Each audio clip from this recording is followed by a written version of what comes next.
comme initialement prévu par le calendrier électoral du Sénat pour la mise en place de son bureau définitif, l'honorable Salomon Kalonda, élu du Haut-Katanga sous le label de Ensemble pour la République que préside Moïse Katumbi Chapwe, a déposé sa candidature ce lundi 5 août 2024 à l'unique poste du rapporteur adjoint réservé à l'opposition républicaine. C'est le secrétaire général, honorable Dieudonné Bolenguetenge Balea, accompagné des secrétaires nationaux, hauts cadres, coordonnateurs provinciaux, fédéraux et autres membres du parti qui a conduit la délégation et déposé les dossiers de leur champion qui va porter le flambeau de l'opposition. En toute sérénité, main sur le cœur, Salomon a signé pour sa candidature en vue de rassurer l'opinion de la victoire des opprimés. Au sortir de la salle du dépôt, le secrétaire général, honorable Dieudonné Bolenguetenge Balea, autorité gestionnaire de Ensemble pour la République, a devant la presse tant nationale qu'internationale souligné que Salomon va dans le bureau définitif du Sénat en envie de faire entendre la voix de la population qui grince les dents chaque jour qui passe. Ensemble pour la République, il a été élu sénateur dans ce cadre-là. Et en tant qu'élu de l'opposition, élu d'un parti politique qui s'est engagé à jouer le rôle de l'opposition républicaine au cours de cette mandature, donc il accepte par ses gestes de porter le message de l'opposition au sein de la Chambre haute du Parlement. C'est quoi le message de l'opposition? C'est faire entendre la voix des citoyens congolais qui ne sont pas en train de soutenir l'exécutif actuel.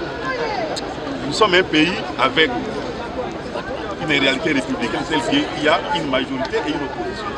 Donc l'opposition fait entendre la voix des autres. Ceux qui ne sont pas derrière l'action de l'exécutif doivent eux aussi être entendus parce qu'ils sont citoyens de ces pays. L'opposition fait entendre la voix de la différence, la voix de ceux qui pensent les choses autrement, la voix de ceux qui voient qu'il y a moyen d'améliorer, de faire mieux que ce qu'on fait là.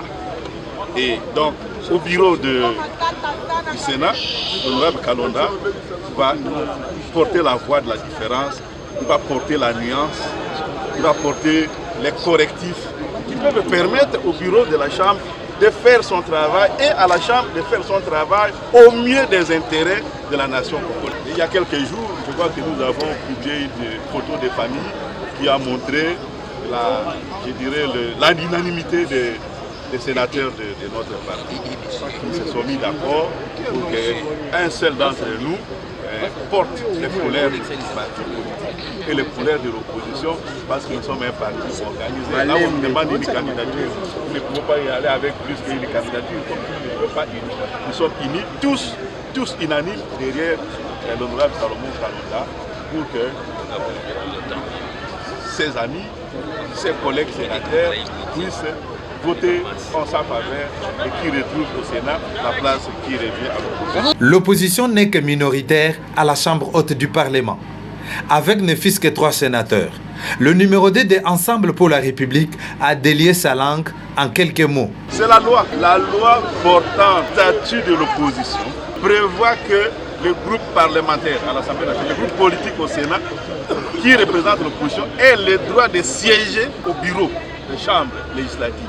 Donc, il y a une place, il y a un poste réservé à l'opposition. En fonction de notre poids numérique actuel, il y a des possibilités pour que demain, après-demain, d'autres législatures qui viennent, si l'opposition a plus d'élus que ça, elle peut prétendre à plus qu'un poste au bureau. C'est ce qui est prévu par la loi et je crois qu'au Sénat, ils ont l'habitude de se montrer à la hauteur de la Chambre des sages pour ne pas perturber l'occupation par ces forces d'un élu de l'opposition dans lequel l'opposition elle-même se reconnaît pleinement.